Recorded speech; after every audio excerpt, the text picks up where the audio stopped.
Tonight, before your head touches the pillow, something can shift in you so deeply that tomorrow no longer feels like a repeat of yesterday. Listen carefully because this is not about luck and it is not about begging life to be kinder. It is about the quiet power you carry every single day and rarely use on purpose. What if the wealth you keep chasing is not running from you at all? What if it has been waiting for one clear inner command? Stay with me, because what you are about to hear is simple, but it can change the way you look at money, prayer, fear, and even sleep itself. Too many people go to bed with worry in their chest, bills in their mind, and lack in their imagination, then wake up shocked when the same world greets them again. But tonight, you can do something different.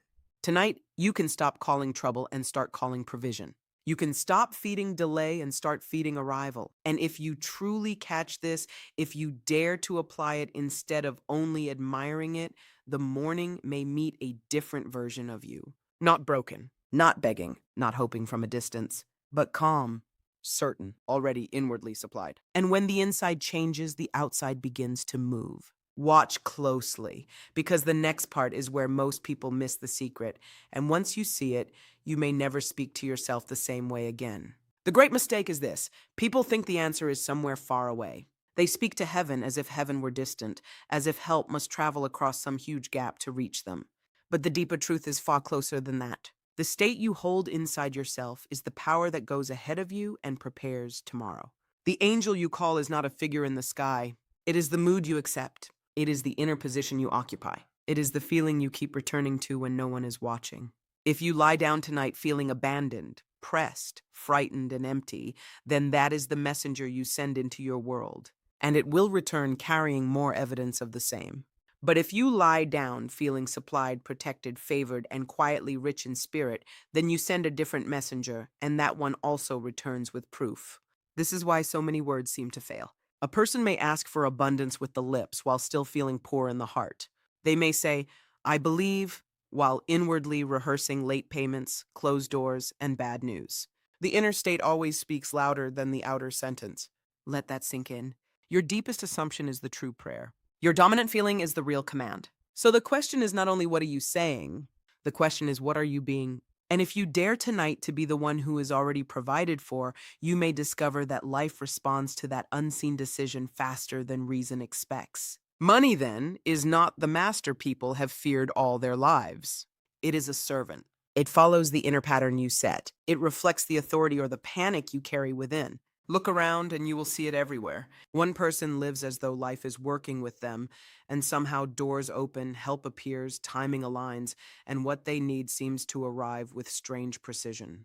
Another person works harder and harder, fears every expense, watches every number, trembles over every delay, and still feels chased by shortage. Why? Because the outer movement often mirrors the inner rank. If you place money above yourself in consciousness, you become its servant. You wait on it. You fear it. You obey it. But if you return inwardly to your true position, if you remember that your awareness is the command center, then money begins to move as the servant it always was. Listen to this carefully. The issue is not arrogance. The issue is order. When fear sits on the throne, life obeys fear. When lack sits on the throne, life echoes lack. But when quiet certainty sits on the throne, circumstances begin to bend. You do not have to shout. You do not have to force. The deepest authority is often silent. It simply says within, I am supplied, I am supported, I am not outside the stream of good. Then it rests. And that rest itself is power. Do not click away here, because the next part matters more than effort, more than hustle, and more than all the advice that tells you to just try harder. The trap of lack is not first in the bank account. It is first in the mind. It is the habit of waking up and saying, there is never enough. It is the reflex of seeing another person prosper and feeling pushed aside by life. It is the nightly ritual of replaying problems until sleep becomes a chamber of fear. That state is heavy. That state is sticky. And the more a person acts from it, the more it seems to justify itself. They work from panic. They choose from pressure. They speak from defeat. Then they wonder why every road feels narrow. But effort born from fear usually multiplies fear. Action born from shortage often reproduces shortage. This does not mean action is wrong. It means blind action is weak. Action becomes powerful when it rises from a different center. Think of two fields. One is dry, cracked, and overrun with weeds. The other is deep, dark, and ready for seed. Most people spend their energy watering the first field with worry, complaint, and constant attention to what is missing. Then they are shocked when nothing beautiful grows. But imagination is the fertile field. A new assumption is the good seed. The moment you stop feeding the old story, the prison door begins to open. Not later. Then, this is where change starts. Not when the world agrees with you. Not when every number looks good.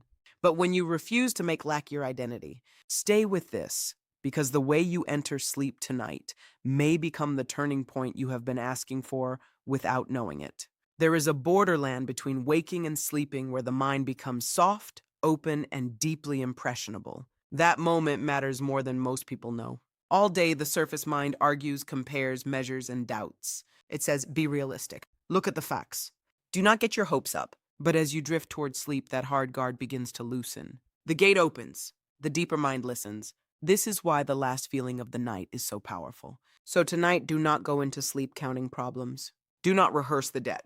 Do not play the same scene of worry one more time. Instead, become still. Let the body relax. Let the breath slow down.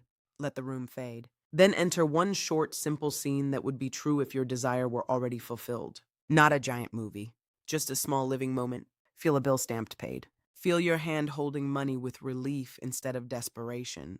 Hear someone say, I'm so happy for you. See yourself waking tomorrow with calm strength instead of pressure in the chest. Keep it short. Keep it gentle. Keep it real. The secret is not effort. The secret is naturalness. You are not trying to fight your way into a result. You are letting yourself inwardly occupy it. And when the feeling becomes more real than the pillow beneath your head, the seed has been planted. Remember this line because it matters. The deeper mind receives what you feel, not what you merely repeat. And what it receives, it begins to express. Feeling is the true language here, not noise. Not endless repetition, not empty words said because you are afraid silence might fail. If you say, I am provided for, but your body still carries the knot of panic, then panic is what gets impressed. But if in one clear moment you actually touch the relief of being helped, the peace of enough, the warmth of provision, that one moment can outweigh 1,000 anxious phrases. So make it sensory. Feel the paper in your hand. Hear the sound of the envelope opening. Sense the lightness in your shoulders when the pressure is gone. Imagine checking what once brought dread and now seeing good news instead. Let your chest soften. Let your breath deepen. Let your face relax into the kind of smile that appears when a burden has lifted. This is not pretending in a shallow way. This is selecting a new inner fact before the outer fact catches up. People already do this in reverse every day. They imagine disaster. They feel the future going wrong. They tense their bodies with scenes that have not happened yet, and the mind receives that as instruction. So if fear can be rehearsed into the body, why not freedom? If lack can be felt so vividly, why not abundance? This is the reversal. This is where the whole pattern begins to change. Watch this carefully, because the next secret is hidden inside two simple words you have been speaking all your life without realizing how much power they carry. Every time you say, I am, you place a label on the deepest part of yourself. And life begins to organize around it. I am behind. I am unlucky. I am always struggling. I am never free. These are not harmless habits. They are seeds. They clothe your awareness in a certain form, and that form starts showing up in your days. But the same doorway can be used in a new way. What if tonight you stop joining yourself to the old name? What if you quietly say, I am secure. I am supported. I am supplied. I am moving into overflow? Do not worry if it feels unfamiliar at first. Most truth feels unfamiliar when you have spent years practicing the opposite. Keep it simple. Keep it steady. A few true-feeling words are stronger than 100 dramatic ones. And protect those words during the day. Your inner conversation matters. What do you say to yourself in traffic, in silence, in the shower, while checking messages, while looking at numbers, while watching others win? That hidden talk is often the script that writes tomorrow. So when the mind says, you cannot afford it, answer gently, supply is opening. When fear says, what if nothing changes? Answer, the seed is already in motion.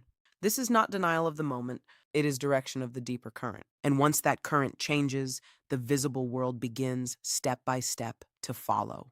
Stay with me now, because this next turn separates begging from real inner command.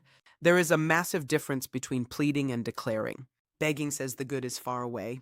Begging says power belongs to something outside you. Begging says maybe I will be noticed. Maybe I will be chosen. Maybe help will come if I suffer loudly enough. But true inner command begins from a different place. It begins from union, not distance. It says, what I seek is not outside the reach of my own being. I can enter the state now. This does not mean shouting at the sky. It does not mean pretending to be grand. It means becoming inwardly certain. Quietly, deeply, naturally. You stop asking as one shut out and start assuming as one already included. That is why the most powerful prayer may be the calmest one. You lie down. You feel the end. You whisper inwardly, it is done. Then you sleep. No drama. No bargaining. No strain. And yes, the outer world may still look the same when morning comes. The table may still hold the same papers. The numbers may still appear unchanged. But that is where most people lose heart too early. They want instant proof before faith has had time to breathe. Yet the inner act is first. The outer echo follows. A farmer does not rip open the soil each morning to check the seed. The unseen work must be trusted before it can be witnessed. Hold that image, because the next thing you must understand is how life often moves from the assumed end to the visible result. Once the end is truly accepted inwardly, life begins forming a bridge of events. Not always dramatic, often very ordinary. A message arrives. A person calls. An idea appears. A meeting shifts. A delay becomes a doorway. A chance moment leads somewhere important. At the time, it may feel small. Later, looking back, you see how exact it all was. This is why you do not need to obsess over how it will happen. The how belongs to the unfolding. Your work is the end. Life handles the route, and the route often looks natural enough that the mind tries to call it coincidence. But something deeper knows better. You were inwardly placed first, then outwardly led. A simple way to strengthen your faith is to test this law in smaller things. Imagine a short scene that carries no heavy resistance. A message of good news, a kind word, a small gift, a forgotten payment returning, a needed answer arriving at the right time. Feel it before sleep for a few nights. Then watch, not with tension, with curiosity. This is how confidence grows. You begin to see that imagination is not empty fantasy, but a living mold. And once you prove it in the simple things, your courage rises for the larger ones. That is why you must not despise the small evidence. Small proof can build strong faith. And strong faith changes the way you walk into every room, every decision, every morning after. But hear this clearly. You can plant a seed at night and dig it up all day through careless thought. That is why a mental diet matters. All day long, you are feeding one state or another. You are either strengthening the old story or the new one. If you spend the daylight hours repeating fear, envy, complaint, bad predictions, and constant inner criticism, then you are watering the weeds. It does not matter how beautiful last night's imaginal act was if you spend the next 12 hours poisoning the soil. So become watchful, not tense. Watchful. Listen to your private reactions. Notice what you automatically say inside when a bill appears, when a delay happens, when someone else succeeds, when the old panic tries to rise. That is where the work continues. Replace, do not wrestle. When fear says, here we go again, answer, a new state is active. When the mind says, nothing is happening, answer, the unseen is moving. When jealousy whispers, it happens for others, not for me, answer, supply flows in many ways, and mine is opening too. This is how the current turns. Gently. Repeatedly. You do not need perfect thoughts every second. You need a dominant direction, a prevailing mood, a returning choice. And over time, that choice becomes easier, then natural, then powerful. Keep listening, because the next enemy is subtle, quiet, and strong enough to steal the harvest if you let it sit beside you unchallenged. That enemy is doubt. Not the brief passing thought, but the entertained doubt that sits down, crosses its legs, and starts making speeches in your mind. It says, be sensible. This is wishful thinking. If it were real, you would see results already. It points to the old evidence and demands that the new seed prove itself too early. Many people begin with faith at night and betray it by noon the next day. They check every sign. They watch every number. They search the horizon for proof. They keep testing the soil with their eyes. And in doing so, they starve the very peace that lets the seed grow. So when doubt speaks, do not build a house for it. Do not argue for hours. Do not make it your companion. Answer simply, it is done. The movement is unseen before it is seen. I do not need to see the whole bridge to walk the next plank. Then turn your attention again. Doubt weakens through neglect. Faith strengthens through use. Feed faith with gratitude. Feed it with inner rest. Feed it with the memory of every time life helped you in a way you could not have planned. And if you fall back for a moment, do not turn that into failure. Return. That is the work. Return again. This is not about being flawless. It is about being loyal to the new state longer than the old state can hold you. And now we reach something even deeper, because money itself is not the final point of this teaching. When money begins to appear, when pressure lifts, when supply comes through strange, timely, or beautiful channels, rejoice. Absolutely rejoice. But understand what it really is. It is first fruit. It is evidence that the inner law responds. It is proof that your hidden assumption can become visible fact. But do not make the gift bigger than the source. The deeper treasure is not only the money in the hand, it is the awakening that says the power was within all along. That recognition changes everything. Then money stops being a god and becomes a tool. Relief stops being rare and begins to feel natural. You no longer live as though all good must be hunted down from the outside. You begin to live from the inside out. And that is a different life, a stronger life, a freer life. Because once you know the source is inward, you do not panic the same way when appearances wobble. You know how to return. You know where to plant. You know where peace begins. So yes, call the angel of money if you must call it that. Feel the wish fulfilled. Enter the state of supply. Rest in it. Let the world move to meet it. But do not miss the greater shift. The real change is not just that more comes to you. The real change is that you stop seeing yourself as separate from the very power that shapes experience. And when that realization begins to dawn, even slowly, your whole life takes on a new center. So here's your charge for tonight. When the room grows quiet and the day is done, do not carry the old story into bed one more time. Do not count the reasons to fear. Do not rehearse what has not worked. Do not call the same dark messenger and then wonder why it keeps arriving. Instead, lie down in peace. Breathe. Let the body grow heavy. Let the mind soften. Then take one short scene, one simple phrase, one felt moment that implies your desire is already fulfilled. Feel the relief. Feel the freedom. Feel the calm dignity of one who is no longer asking from emptiness, but resting in inward supply. Say within yourself softly and without strain, I am wealthy. I am supplied. I am free. Say it until it feels less like a sentence and more like a fact. Then sleep. And when you rise tomorrow, do not wake up asking, will this work? Wake up saying the seed is planted. Walk with that quiet confidence. Watch your inner speech. Refuse to feed the old hunger. Let every small sign strengthen you. Let every delay teach you patience, not panic. And when life begins to shift, when the bridge forms, when provision arrives in ways you could not script, remember what changed first. It was not the world. It was the state you accepted before sleep. So test it. Prove it. Live it. And if this touched something in you, do not let it fade into inspiration only. Apply it tonight, because some truths are not fully learned by hearing them. They are learned when the lights go out, the world grows still, and you dare to believe that what you impress within can rise to meet you by morning.